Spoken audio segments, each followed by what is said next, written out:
A normal top jaw should look like this. The arch is wide and U-shaped, formed by the tongue as it rests in the roof of the mouth. There, it counteracts the pressure of the cheeks, which would otherwise push the upper arch of the jaw inward.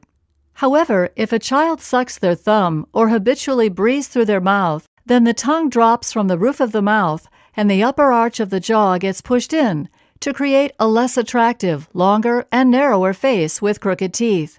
In addition, when a child habitually breathes through his or her mouth, the top and lower jaws become underdeveloped and set back from their ideal position. This negatively affects the appearance of the face, making the nose look larger and, more importantly, reducing airway size. Welcome to the Dental Health Summit. I am blessed today to have Patrick McKeown as speaker on our summit. He's or maybe you can say the international authority on breathing.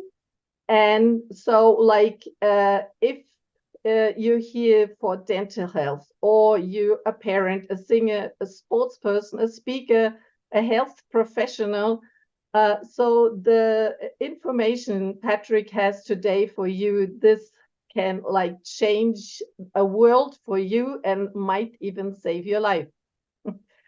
So Patrick, I attended a seminar in Ireland with you earlier this year, and this was such an eye-opener for me.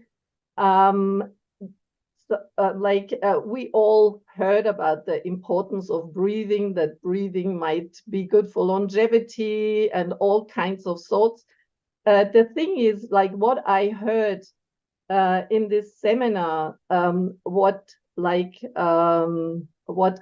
a mouth breathing can do for your health, and especially in this summit we're talking about dental health, it blew my mind. Can you take the speakers a bit with you and talk about the importance or what happens if we breathe through the mouth? Thanks very much, Maria. I think there's many negative consequences of mouth breathing. And despite the negativity, it often gets overlooked straight off in terms of the growing child if they have the mouth open. There seems to be a lot of evidence showing that open mouth breathing with low resting tongue posture, that it's going to lead to alterations in the shape of the growing face. So the child who is mouth breathing is more likely to have a high narrow palate, jaws that are set back, overcrowding of teeth. And they can also have gum disease, for example, in adults, bad breath. Discoloration of teeth can be related to mouth breathing as well. So the whole aspect of dental health is influenced by mouth breathing. Now, you can go one step further there in terms of sleep health. If a child or an adult is breathing through an open mouth during sleep and waking up with a dry mouth in the morning, they're less likely to feel refreshed, and they're more likely to have disruptions to their sleep. And then you could talk about quality of life. In terms of open mouth breathing, typically involves a faster and upper chest breathing pattern. And that's more likely to put you into an increased sympathetic drive. So that could then relate to, say, for example, people with temporomandibular joint issues, that there is a relationship between temporomandibular joint pain and dysfunctional breathing. There's also a relationship between lower back pain and dysfunctional breathing. And when we think about dentists, I think lower back pain could be an occupational hazard. So it's important to get breathing right, not just for the dentist, but of course for the client, for the patient. And you only named a few, when, for example, reading through your books, or this is just incredible how much goes with it. For example, when we're talking about children, children who breathe through the mouth, they have maybe it's right if I say a different attention span. They perform different in school. Their behavior might be out of the ordinary as well. Yeah, I think there's quite a bit of research on this with David Gazal and also with Karen Bonnock and others as well. And I'm just going to see if I can pull up Karen Bonnock's paper pretty quickly. So she did a longitudinal study with British school kids, and a large population of them, 11,000 British school kids, and it was published in the Journal of Pediatrics in 2012. So the interesting thing there was that she was studying children from age 6 months to age 57 months. And she concluded that if children had snoring or sleep apnea or mouth breathing, which, you know, they're the hallmark symptoms of sleep disorder breathing. If children had sleep disorder breathing or behavioral sleep problems at age 5, if untreated at age 5, these kids had a 40% increased risk of special education needs by age 8. And this is frightening, you know, because she talks about that the brain of the child is growing during deep sleep. So pediatric sleep disorders result in disrupted, inefficient, and inadequate sleep. And both behavioral sleep problems or sleep disordered breathing, and sleep disordered breathing in a child, if you can hear a child's breathing during sleep, it's not good. If a child stops breathing for 2 breaths or more, it's considered a 1 apnea. And if the child has 1 apnea per hour, it's clinically significant. If the child is snoring, it's not good. So even the simple thing of a child snoring will disrupt their sleep. And this can affect brain development and cause neuronal damage, particularly during critical early developmental periods. So really for the child's brain to develop, we need slow wave sleep. This is the most restorative form of sleep. And it's largely governed by the frontal cortex, which mediates higher functions, such as decision-making, ambition, and emotional regulation. So we have to ask then that our children who are sleep deprived, does it affect their decision making? Does it affect their ambition? And probably more importantly, does it affect their emotional regulation? Disrupting this restorative process either by sleep fragmentation, so they're having disruptions to their breathing during sleep, disrupted sleep, may lead to the frontal cortex functioning and lead to aspects of the behavioral phenotype seen with childhood obstructive sleep apnea. So the authors go on to say, they talk about that sleep disorder breathing is linked with delayed development, speech language impairments. And what you pointed out was adverse behavioral and cognitive effects. And in the United States, there are 3 million young people aged between 6 to 21 years of age who receive special education for conditions associated with sleep disorders. And those conditions are developmental delay, learning disability, or autism. And 40 to 80% also have attention deficit disorder or attention deficit hyperactivity disorder. So it's a very interesting paper for anybody to read, and I think it really brings home. And it also brings home the problem of snoring, the problem of apnea when the child stops breathing. And the child doesn't even have to stop breathing. The child may have what's called a hypopnea, which is a reduction in the flow of their breathing that's sufficient to cause their blood oxygen saturation to drop by more than 3%, and mouth breathing. So these are the multi-symptom expression of sleep disorder breathing.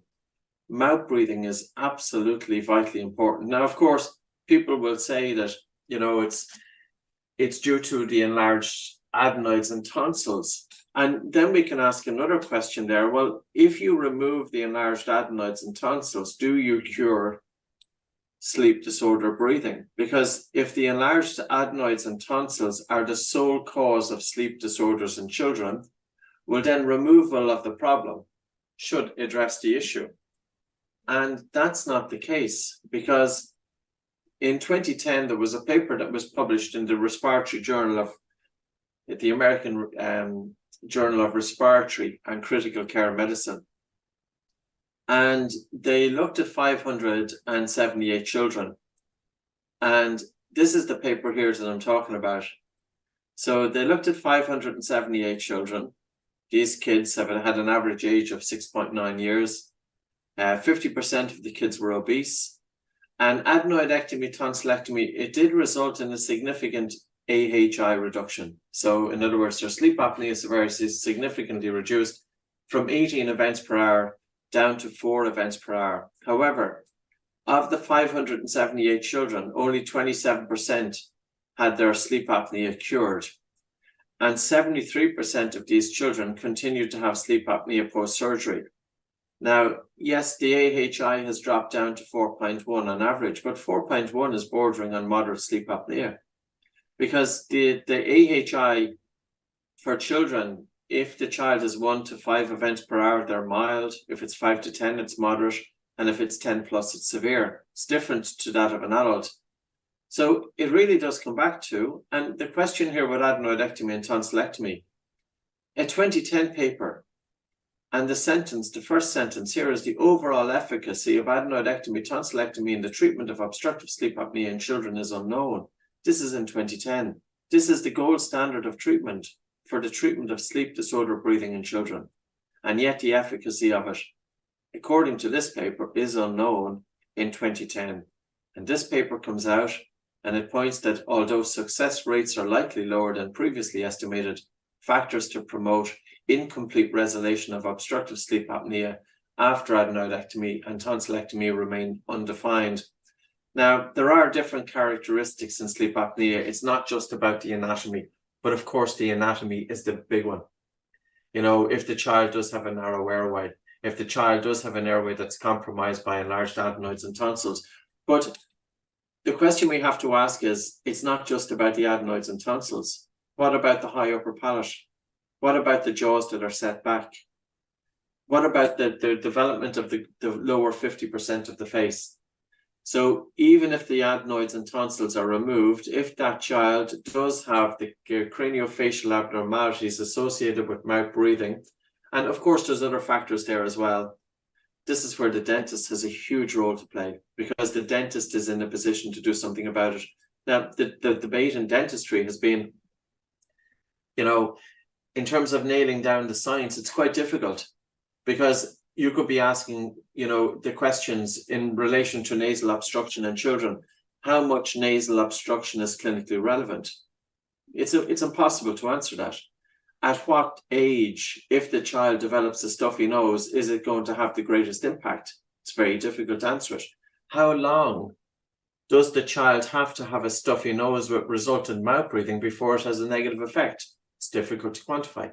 So there's many questions that we don't, and probably it's very difficult to get the answers, but it still comes back to the basic thing. Should children be mouth breathing? And then we look at the incidence of mouth breathing in the childhood population, and it is high. It's high.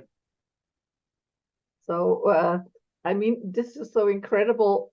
So far, I can say, I think I was searching worldwide what happens, why the teeth are crowded, why children have crooked teeth.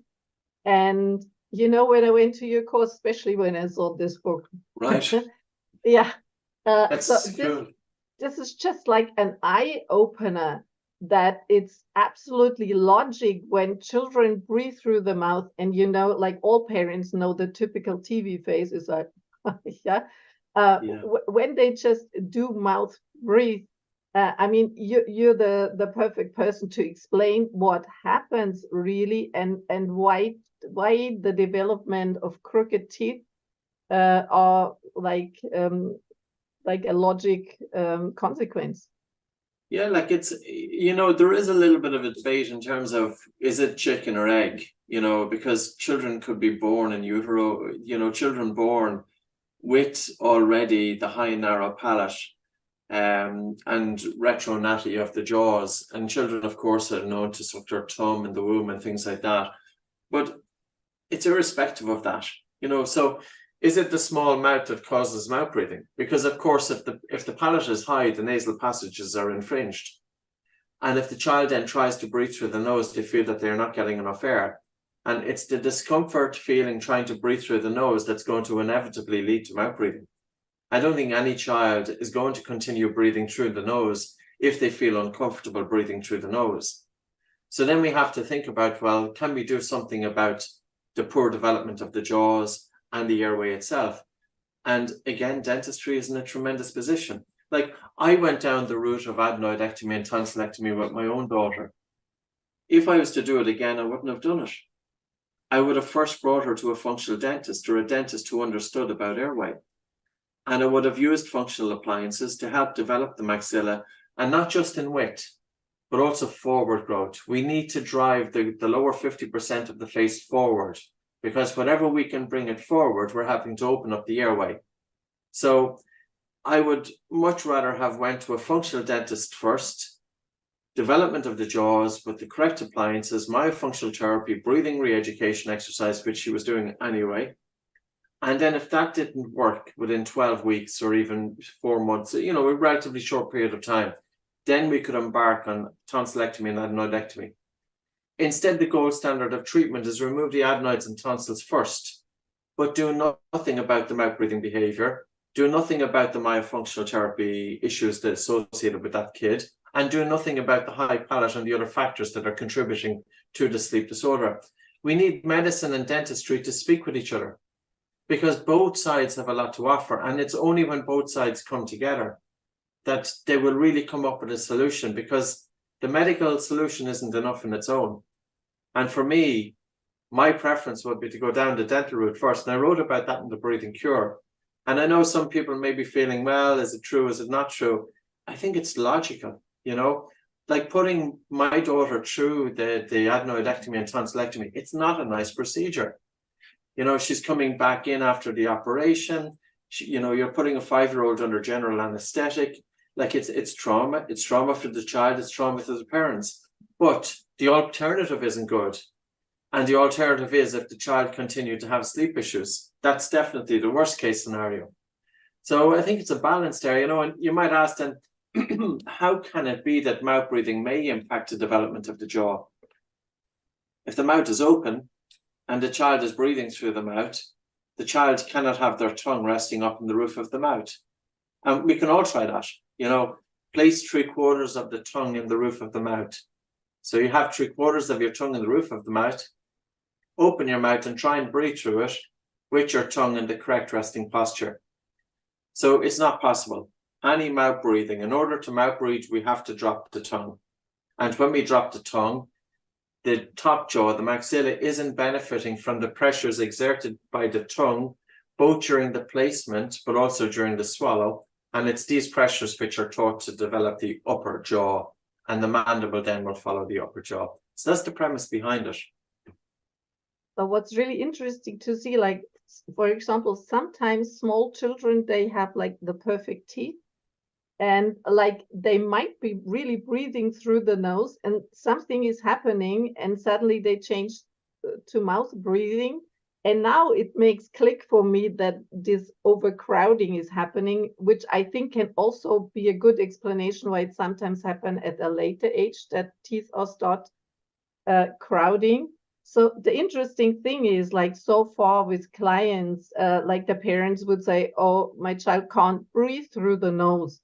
Like, for me, I'm coming from the nutritional point of view, and often it helps to take the milk products out, because many children react to that without anyone knowing about it, or they have a very high consumption of cereals. But what really was just like so amazing, when I was in Ireland, you had a child coming in where the mother said, oh no, she cannot breathe through the nose, no way at all. And you took half an hour, and it was really amazing to see this child managing to hold her breath for like nearly, I think it was nearly 30 seconds. And amazing. So there's something more playing inside, which I hadn't looked at before. I suppose there's a number of things, and I'm just going to show you one paper before I go on to that. Dr. Christian Guilleminault is considered to be one of the founding fathers of sleep medicine. He coined the phrase obstructive sleep apnea. He developed the apnea-hypopnea index. And if we look at the papers that he wrote just in the years prior to his passing, he passed in 2019. This is an editorial here. It was published in 2018. He is the second author here. Carlos is an ENT. And then you have Dr. Christian Guilleminault. Look at the title. Establishment of nasal breathing should be the ultimate goal to secure adequate craniofacial and airway development in children. I think that says it all. As shown for many years and studied again by Rocca, chronic mouth breathing during active craniofacial development of a child may result in anatomical changes that directly affect the airways. These changes may result in greater airway instability and collapsibility that potentially lead to other problems later in life, such as sleep disorder breathing. Prior investigations of children with mouth breathing have shown a correlation with abnormal oral facial growth. And there is a continuous interaction between nasal breathing and appropriate sucking, swallowing, and mastication to optimize oral facial growth. Now, in terms of the growth of the face, in fact, maximal oral facial growth takes place during the first 2 years of life. By age 6, nearly 60% of the adult face has developed. The window of opportunity is relatively brief. And this is why early intervention in orthodontics and dentistry is very, very important. Children can be taught to nasal breathe in the vast majority of instances. And even if a child has enlarged adenoids, with many of those children, we can still get them to nasal breathe.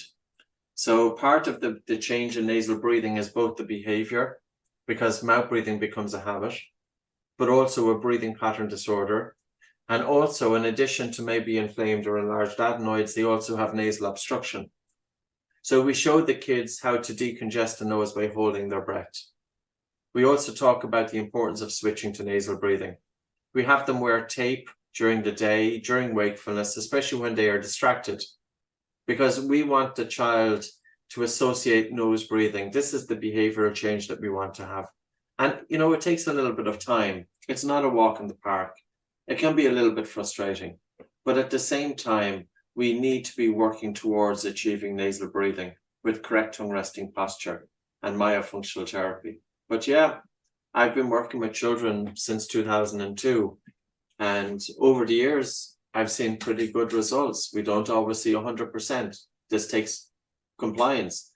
And I suppose whenever we're working with children, we always work with the parents, because if I want to get a good result with the child, I need to get a good result with the parents, you know. So the child comes in for breathing re-education, but I also work with the parents, because very often the parent also has sleep problems.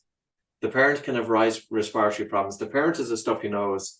And if the parent comes in with a stuffy nose, we know, and it's in the literature, it's well documented that they are 2 to 3 times more likely to have moderate to severe sleep disorders. So if we can improve the parent's sleep, and with that, then the parent is waking up more alert and feeling greater concentration and productivity and calmness of the mind, then that parent is going to be the teacher for their child.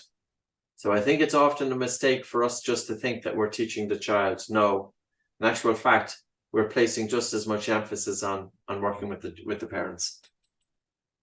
Oh, that's such an important point. For example, especially looking at this book, which I can really, really recommend. I mean, this is also something like teenagers can like benefit from that. You made it up like with a comic, so it's an easy read. Try to get it as much as possible across to kids, you know. Yeah. Yeah, it's so important, and it shows like clearly between like 2 different like persons in the comic. The one is mouth breathing, you know, what happens with the facial growth. And the other one is just like breathing through the nose, and what changes is just like amazing. So like, is it really like this can be said like a blocked nose during childhood or even puberty can cause a significant deformation or difficult or a significant impact on a craniofacial structure? I think the vast majority of the writings suggest that and show that. You know, you can always find an argument that may not be the case, but when you look at the weight of papers written on the subject, and if you go in on PubMed and you put in oral breathing malocclusion, I remember doing it a few months ago, and I think it pulled up about 700 papers. You know, so the link is there. Now, of course, again, it comes back to the argument. Is it the small mouth that leads to mouth breathing? Is it the small nasal airway that leads to mouth breathing? Or is it the mouth breathing that leads to the small nasal airway? But Maria, it doesn't matter, because dentists are in a position to address it. you know, that if the child has a small mouth, whether it's the small mouth that causes mouth breathing or the mouth breathing that causes the small mouth, the child has a small mouth. The child has a small airway. And who is the only people in a position to do something about it? It's the functional dentist, or it's a dentist and orthodontist who understands about functional airway. I think it's really, really important, you know. In the whole of Ireland, we have a handful of dentists that understand about functional airway. You know, it really kind of, it beggars belief why there's not a greater awareness of it, and why the dental community, given the impact of mouth breathing on not just the craniofacial development of the child, but dental health per se. You know, the question to ask is, any patient walking into a dental surgery, if they are a chronic mouth breather, do they have worse dental health than a comparative nasal breather? That's a big point. Is there a way of parents, I mean, they should notice soon when something is like on the way or it's not perfect. Like, how can they notice that something should be done? I mean, obviously, like snoring, or I loved it when you said in the seminar, so your breathing should not be heard. So, like, obviously. So what points can you point out that parents look at in their children? I think the sleep is probably the bigger one, because it's more obvious, and the parent can go in maybe at 11 p.m. at night and just observe, is the child having noticeable audible breathing? Is the child struggling a little bit? Because if there's a resistance to breathing during sleep, in other words, as airflow is coming in through the nose or through the mouth, if there's resistance, it will create sound. If the airway is nice and open, you will hardly hear anything. It's silent. Is the child breathing through the mouth during sleep? What's the breathing pattern of the child? Is it regular? Or do they notice that the child may be stopping breathing for a few seconds or more? What's the bedclothes like? Because a child with good sleep quality will usually stay in the one, or they won't move so frequently throughout the night. Whereas a child with disrupted sleep, they will move frequently. They will change positions in the bed, and as a result, their bedclothes are all over the place. It's a question that was put to the dental community and by a group of researchers, and they tested it among 687 kids. I'm going to pull it up because I think these questions are also relevant for parents. So these were the guidelines proposed for clinical recognition of mouth breathing in children. Now, if we look at some of the questions here, they interviewed 110 orthodontists, and they then developed guidelines and tested them in 687 children aged between 6 and 12 years of age. And the questions then are relevant, you know, with the child standing. Does the child have their lips together? Are there postural changes? Because mouth breathing can contribute to forward head posture. Is there dark eye circles, venous poolings? You know, oftentimes you'll see it in children, especially with disrupted sleep. Long facial structure. When the patient is sitting, is there an anterior open bite? How is the teeth meeting? Is there a high narrow palate? I think this is a really key one. You know, and even for the parent, when they're looking into the child's mouth, even from a young age, 6 months, what's the vault? How high is the palate? Because we have to think maybe a little bit about architecture. You can have a Roman arch or you can have a Gothic arch. In terms of the palate, you don't want a Gothic arch. You don't want a V-shaped maxilla, top jaw with a high narrow palate. Does the child sleep with the mouth open? Does the child have the mouth open when they are distracted, when they're watching television, if they're on iPhone, if they're playing games? Does the child snore? Does the child drool on the pillow? Is the child sleepy? Now, the only thing is with sleepiness, children they react differently to sleepiness than adults do. We get tired, we are sleepy. A child gets tired and they can be hyperactive. So there's a difference there just in terms of, so don't necessarily expect them to be sleepy, but is there mood changes, for example? Does the child wake up with a headache? Does the child get tired easily? Does the child often have allergies? If you have a child with a stuffy nose, suspect a sleep problem. I'm not going to say it's 100%, but it's a fairly strong correlation there. Does the child have a stuffy nose or a runny nose? Does the child have difficulty in school? These questions aren't here by coincidence. This is not by chance, because a child with a sleep problem, a child with mouth breathing, a child with stuffy nose is more likely to have difficulty concentrating. In actual fact, children with sleep disorder breathing, they have 10 times the risk of learning difficulties. Not just once, but 10 times the risk. I don't think any child who is mouth breathing persistently is going to reach their full potential. And then you could have the child do a mirror test. Use your mobile phone, place it under the child's nose. So for example, we'll do it this way as an example. And I better put my phone on flight mode too when I'm talking. So you simply get the screen and you just place it underneath the child's nose. And then you look at the halo, and the halo will give you some indication of, is one side of the nose more obstructed than the other, which is normal anyway, there is a nasal cycle. But how easy is it for the child to breathe in and out through the nose? Now, this paper then goes on to say water retention, taking a mouthful of water, and can the child hold the water in the mouth for approximately 3 minutes? We use the tape test, but we do it for more than 3 minutes. Like if kids come into us in terms of the clinic, after about 10 minutes of talking about the importance of nose breathing, I actually have them wear 3M 1-inch micropore tape in the class, because I want to show these children that they can actually breathe through the nose, not during rest, not just during rest, but we can also get them jogging with their mouth closed. And it could take, a little bit of time, but we can generally get them to do that. I found this to be most interesting, and this is where I got the idea in terms of changing the behavior of children. Now, of course, we don't use masking tape, as I'd say this is a translation here, but when a child is distracted, have them wear tape, and we use our own tape in terms of bringing the lips together, that anytime the child forgets to breathe through the nose, the tape will pull their lips together to remind them to continuously breathe through the nose. So if the child forgets to breathe through the nose and they open the mouth, they'll feel the tension of the tape pulling their lips together.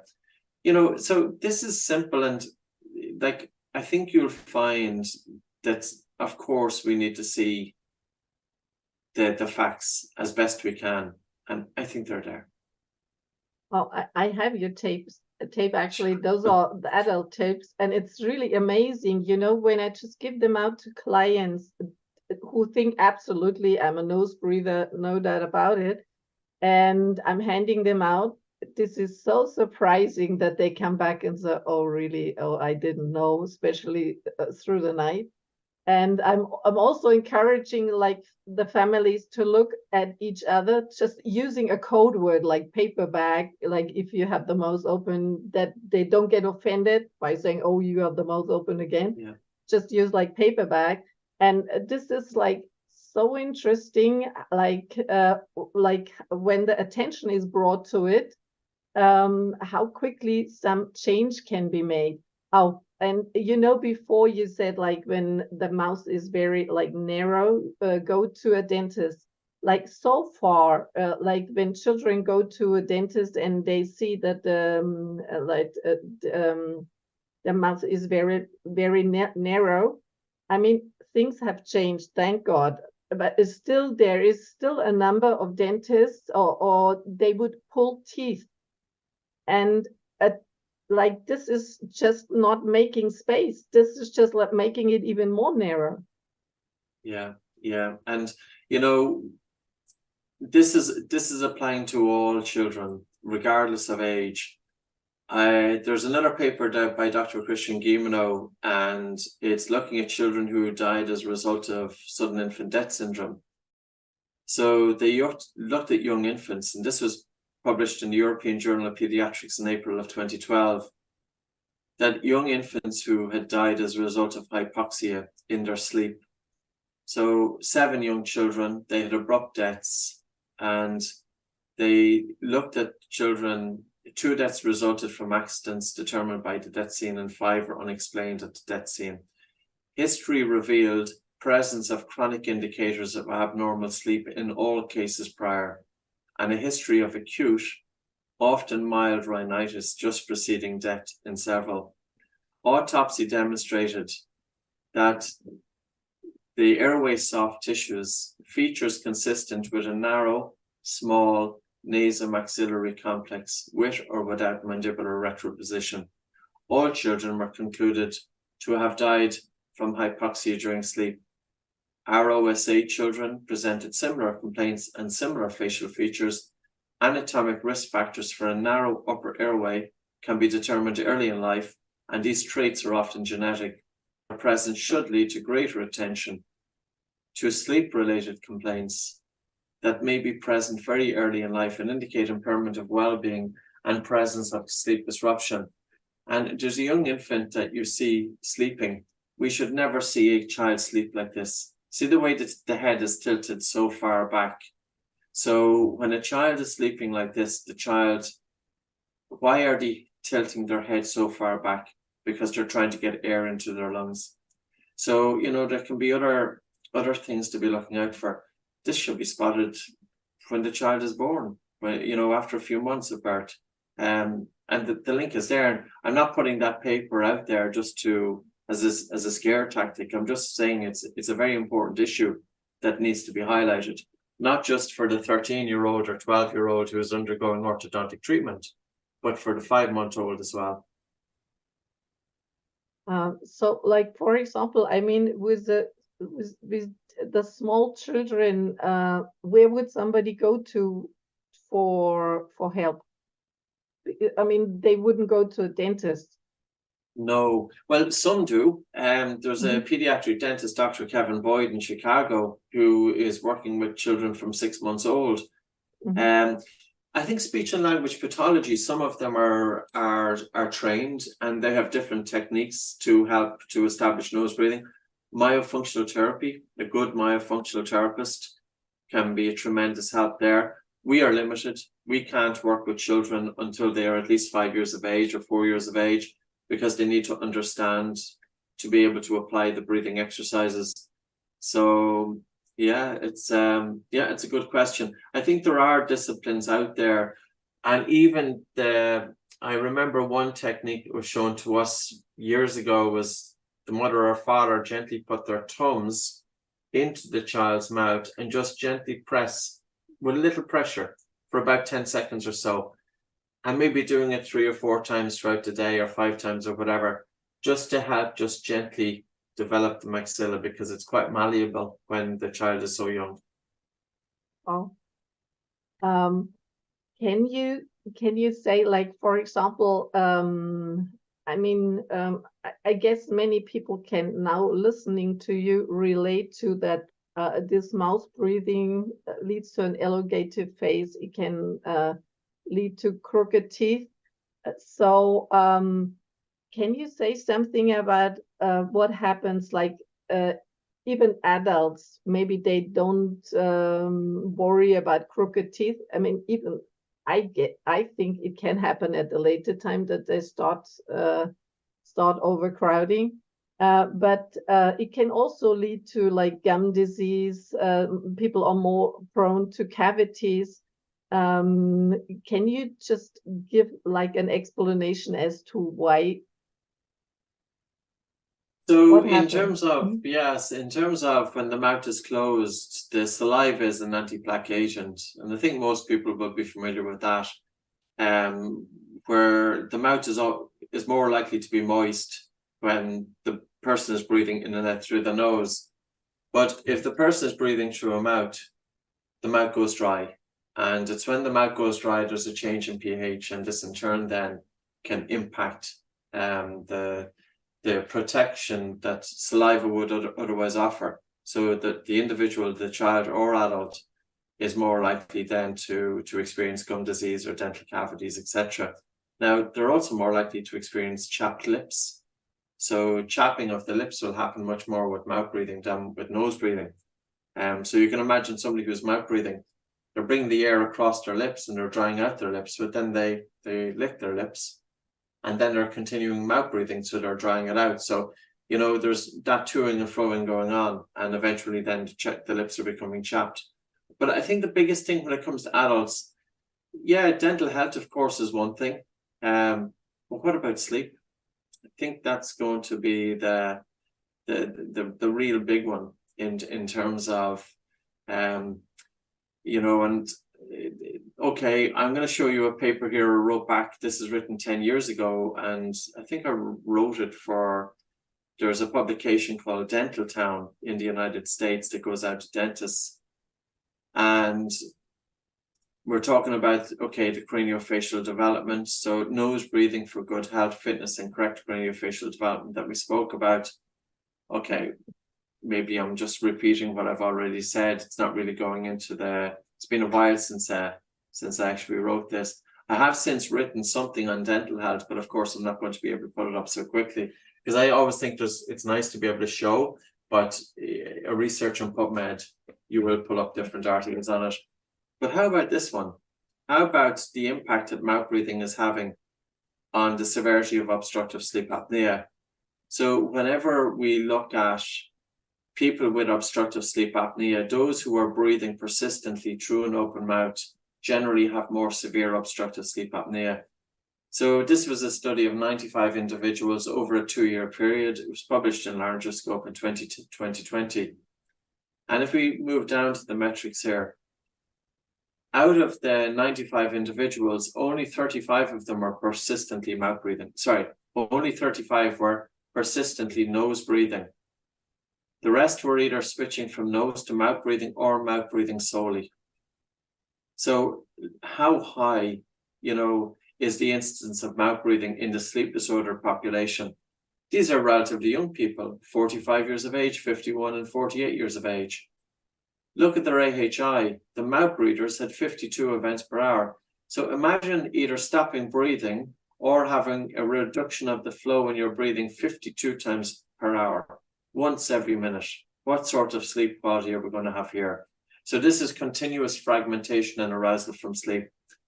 The group who were breathing through their nose and mouth had 42 events per hour, still severe. The nasal breathing group had 27 events per hour. It's bordering on severe, but yet the nasal breathing group are still faring a lot better than the mouth breathing group. And I think any time that you look at papers that are comparing the sleep apnea severity in nose breathing versus mouth breathing, the mouth breathers will always come out worse, more severe sleep apnea. Now, should we then be taping them up? I don't think it's enough. You know, we can't just then say, okay, just get your mouth closed. It's not about that, because your everyday breathing pattern is going to influence your breathing during sleep. So then it's important for the person who has obstructive sleep apnea to start nasal breathing all the time, correct tongue resting posture, even practicing breathing light, breathing slow, breathing low, because the lower airways are linked with the upper airways. And we know that if you've got better recruitment of the diaphragm, it increases lung volume and it leads to a stiffening and dilation of the upper airway of the throat. We also know that if there's better breathing from a biochemical dimension, that breathing then is more stable during sleep. So it reduces what's called high loop gain if the individual has that. But I think it's also very important to learn how to down-regulate before sleep. You know, if you have somebody with insomnia and obstructive sleep apnea, and when the two are combined, it tends to increase the risk of depression. And people with depression have a high incidence of obstructive sleep apnea.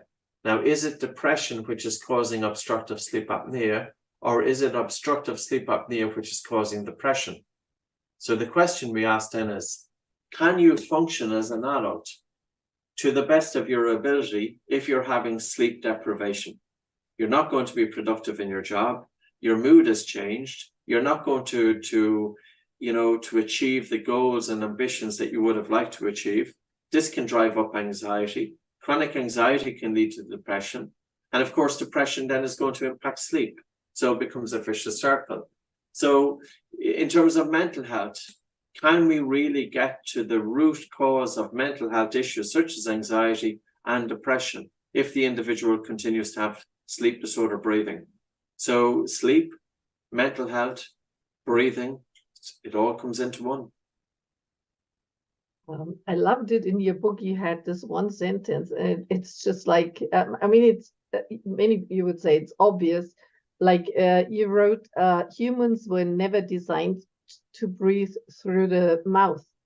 So can you just like explain the benefits of nasal breathing? What's the difference if we breathe through the nose? Yeah.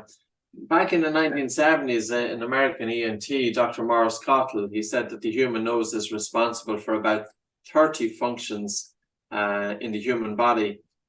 And I knew that he had this list, and I knew, of course, some of them, but I didn't know what were the 30 functions. I couldn't find them. So last year, or last few months ago, I decided, well, let's put a list together of 30 functions. So, you know, here's a few of the points. Increased visual spatial awareness. This is, when we have the mouth closed, we're not only able to have our attention ahead of us, but we're also able to scan the environment. Now, this can be helpful in sports, but also helpful in such a thing as driving a car. You're driving a car, you have your attention on the car in front or where you're going in front, but you're also able to, your peripheral vision, you're scanning as well, any cars that may be coming in on the side of you, just to give you an example. So let's go through a few of them very quickly. Behavior and the nose. How many of us, we get a sense of smell and it just brings us back to when we were a child. So the smell that we sense is going to influence our behavior.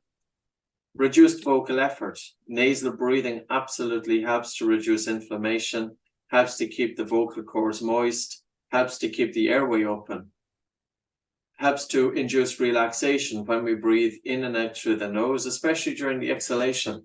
It slows down the breathing rate. And by slowing down the breathing rate, we have to induce relaxation. Smell and partner choice. So I always find this is an interesting one. We choose our mates based on the sense of smell. Now, I don't know what happens with mouth breathers. So they've done different papers. And in this one here, what they did was they had women smell the t-shirts of men. And they found that the women would prefer the odor of men who are dissimilar to themselves, because then it's going to reduce any risk of genetic similarities. So there's a good mixing of the gene pool in terms of safety. So I think that's an important one. Improves recruitment of the diaphragm breathing muscle. And the diaphragm breathing muscle isn't just for respiration, but it's also there to provide stabilization of the spine. Increases oxygen uptake in the blood. So Swift, back in 1988, he found that when people were continuously breathing through their nose, the oxygen uptake in the blood increased by nearly 10%. And conversely, when our nose is blocked, the oxygen uptake in the blood reduces. Improves oxygenation during sleep. There's plenty of papers showing this, that when you have your mouth closed during sleep, you have increased oxygenation, especially for those with sleep disorder breathing. It's important for deeper sleep quality. We wake up feeling more refreshed. Nasal breathing. The sound of our voice is better with nasal breathing versus mouth breathing. Nasal breathing improves cognitive function. So there's been a number of studies on people with chronic rhinosinusitis. And in this study here, in a study of 100 persons to investigate cognitive function, persons with nasal congestion were found to have significantly more cognitive dysfunction and fatigue. Smell, obvious one. Taste, but also sense of smell is a test for neurological injury. The sense of smell, so somebody's after having traumatic brain injury, one of the factors associated with a TBI is an impaired ability to smell, was a more common neurological deficit. Taste perception. The production of nitric oxide from the nose that we don't get through the mouth. Nitric oxide is antiviral, it's antibacterial. It helps to improve blood flow in the lungs. It helps to bronchodilate. It opens up the airways.